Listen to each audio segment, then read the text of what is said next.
வணக்கம். ஏசி தமிழின் பிரதான செய்திகளோடு இணைந்திருக்கிறீர்கள். விரிவான செய்திகளுக்கு செல்ல முன்னதாக முதலில் இன்றைய நாளுக்கான தலைப்புச் செய்திகள். வவுனியாவில் கோர விபத்து, தூக்கி வீசப்பட்ட முச்சக்கர வண்டி, ஸ்தலத்திலேயே பறிபோன உயிர். 30 வயதில் உயிரிழந்த பிரபல நடிகை, சோகத்தில் மூழ்கிய ரசிகர்கள்.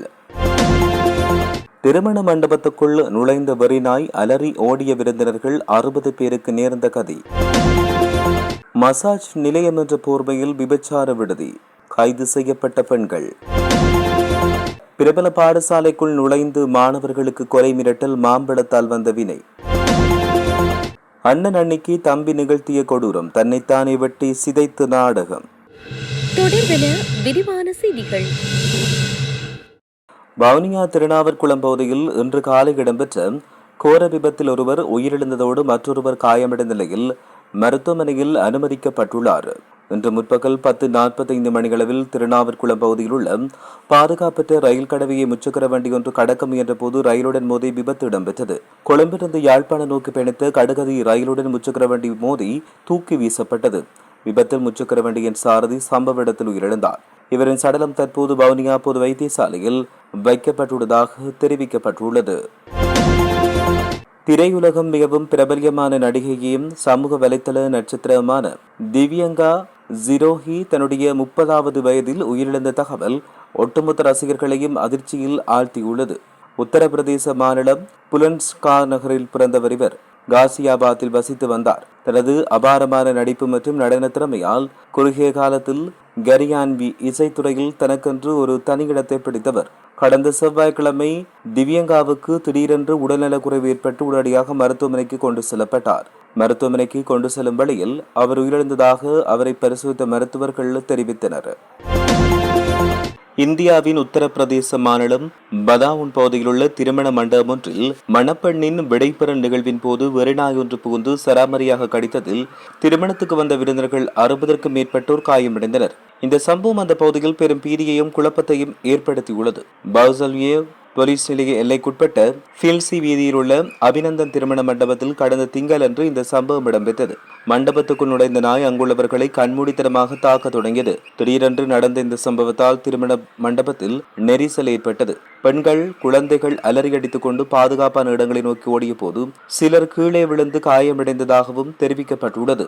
மேலும் மண்டபத்துக்குள் அட்டகாசம் செய்த நாய் பின்னர் வீதிக்கு வந்து அங்கு சென்றவர்கள் மற்றும் கடைக்காரர்களையும் தாக்கியுள்ளதோடு கிராமத்தை நோக்கி ஓடிய அந்த நாய் அங்கிருந்து கால்நடைகளை கடித்ததாகவும் தெரிவிக்கப்பட்டுள்ளது. பாலியகொட புலுகக சந்தி பகுதியில் மசாஜ் நிலையம் என்ற பெயரில் சட்டவிரோதமான முறையில் இயங்கி வந்த விபச்சார விடுதியொன்று போலீசாரால் சுற்றி வளைக்கப்பட்டு 4 கைது செய்யப்பட்டனர். பாலியகொட போலீசாருக்கு கிடைத்த தகவலுக்கு அமைய நேற்று இரவு இந்த விசேட சுற்றி வளைப்பு முன்னெடுக்கப்பட்டது. இதன்போது விடுதியின் முகாமியாளர் மற்றும் விபச்சாரத்தில் ஈடுபடுத்தப்பட்ட 3 பெண்கள் என்று மொத்தம் 4 கைது செய்யப்பட்டனர். முகாமியாளர் 31 வயதுடையவர் என்றும் பெண்கள் 25 மற்றும் 29 வயதுக்கு இடைப்பட்டவர்கள் என்றும் தெரிவிக்கப்பட்டுள்ளமை குறிப்பிடத்தக்கது.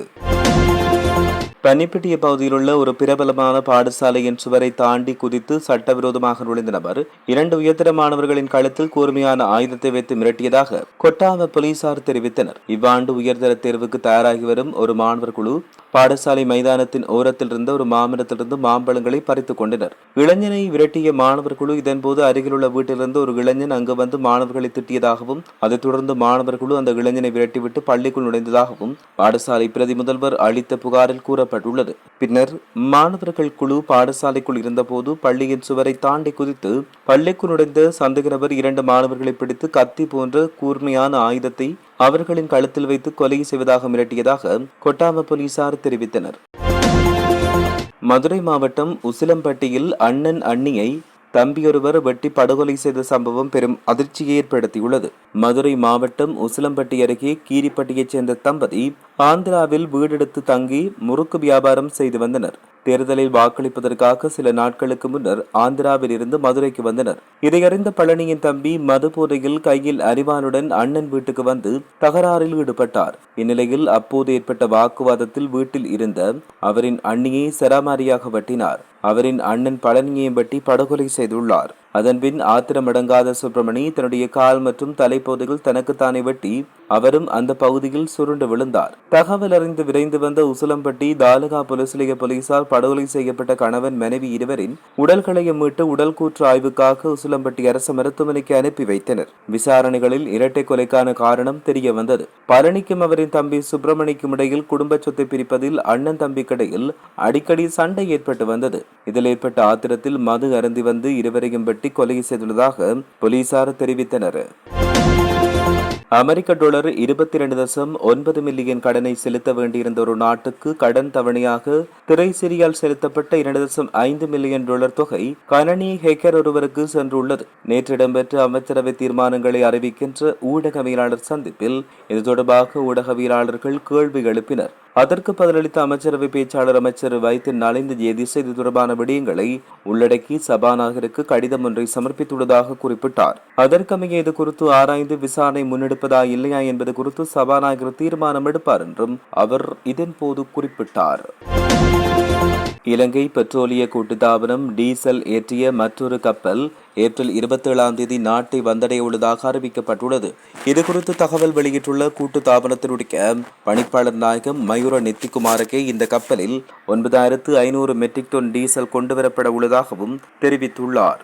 மேலும் இந்த மாதத்தினுடைய இறுதிக்கால பகுதிக்குள் 35,000 மெட்ரிக் டன் பெட்ரோலை ஏற்றிய மற்றொரு கப்பல் நாட்டை வந்தடையும் என்று எதிர்பார்க்கப்படுவதாக குறிப்பிட்டார். இதன் மூலம் எரிபொருள் விநியோகத்தை தடையின்றி முன்னெடுக்க முடியும் என்றும் எதிர்பார்க்கப்படுகின்றமை குறிப்பிடத்தக்கது. கல்கிசை பகுதியில் மோட்டார் சைக்கிள் ஒன்றின் மீது மோதிவிட்டு நிறுத்தாமல் தப்பிச் சென்ற 19 வயதான முச்சக்கர வண்டி சாரதியை கல்கிசை போலீசார் கைது செய்தனர். சமூக வலைதளங்களில் பரவிய காணொளி மற்றும் சிசிடிவி காட்சிகளின் உதவியுடன் கடந்த செவ்வாய்க்கிழமை சந்தேக நபர் கைது செய்யப்பட்டுள்ளதாக கல்கிசை போலீசார் தெரிவித்தனர். இந்த விபத்து ஏப்ரல் 14 இடம்பெற்றது. இதன்போது மோட்டார் சைக்கிளை மோதி தள்ளிய முச்சக்கர வண்டி விபத்துக்கு பின்னால் நிறுத்தாமல் தப்பிச் சென்றது. விபத்தில் காயமடைந்த மோட்டார் சைக்கிள் ஓட்டுநரிடம் வாக்குமூலம் பெறப்பட்டதை தொடர்ந்து போலீசாரால் விரிவான விசாரணைகள் ஆரம்பிக்கப்பட்டன. சமூக வலைதளங்களில் வைரலான காணொலி மற்றும் வீதியில் பொருத்தப்பட்ட சிசிடிவி கேமராக்களை ஆய்வு செய்ததன் மூலம் சந்தேக நபரையும் விபத்துடன் தொடர்புடைய முச்சக்கர வண்டியையும் போலீசார் அடையாளம் கண்டுகொண்டுள்ளதாக தெரிவிக்கப்படுகின்றமையும் குறிப்பிடத்தக்கது. அமெரிக்கா மற்றும் ஈரான் இடையில் 2 வார கால இடைக்கால போர் நிறுத்தம் மேலும் நீடிக்கப்பட்டுள்ளது. ஆனால் ஈரான் துறைமுகத்துக்கு செல்லும் கப்பல்களை முற்றுகையிடுவோம் என்று அமெரிக்க ஜனாதிபதி டொனால்ட் ட்ரம்ப் குறிப்பிட்டுள்ளார். ஈரானுக்கு ஏவுகணை தயாரிக்கும் ரசாயனம் கொண்டு சென்ற கப்பலை அமெரிக்கா கடற்படை தடுத்து நிறுத்தி கப்பலை தங்களின் கட்டுப்பாட்டிற்குள் கொண்டு வந்துள்ளது. இதற்கு ஈரான் கடும் கண்டனம் வெளியிட்டுள்ளதாகவும் தெரிவிக்கப்படுகிறது. மாதம்பை போலீஸ் பிரிவுக்குட்பட்ட கலகிட்டியாவை பகுதியில் மேற்கொள்ளப்பட்ட சோதனையில் சட்டவிரோதமான முறையில் நாட்டுக்குள் கொண்டுவரப்பட்ட பெருமளவு போதை மாத்திரைகளுடன் சந்தேக நபர் ஒருவர் கைது செய்யப்பட்டார். மாதம்பை போலீஸ் நிலைய அதிகாரிகளால் நேற்று மாலை இந்த சோதனை நடவடிக்கை மேற்கொள்ளப்பட்டது. லொரி ஒன்றில் கடத்தி வரப்பட்ட 2,16,000 போதை மாத்திரைகள் போலீசாரினால் கைப்பற்றப்பட்டன. குறித்த போதை மாத்திரைகள் நுரைச்சுவரிலிருந்து கொழும்பு நோக்கி மரக்கறிகளை ஏற்றிச் சென்ற லொரியில் கடத்தப்பட்ட போது சிக்கியுள்ளது. கைது செய்யப்பட்டவர் கல்பெட்டி பகுதியைச் சேர்ந்த 43 வயதுடையவர் என்று அடையாளம் காணப்பட்டுள்ளார். மேலும் சம்பவம் தொடர்பில் மேலதிக விசாரணைகளை மாதம்பை போலீசார் மேற்கொண்டு வருவதாக தெரிவிக்கப்படுகின்றமையும் குறிப்பிடத்தக்கது. உலக விடயங்களை உடனுக்குடன் அறிந்து கொள்ள ஏசி தமிழ் பக்கத்தை சப்ஸ்கிரைப் செய்யுங்கள், ஷேர் செய்யுங்கள்.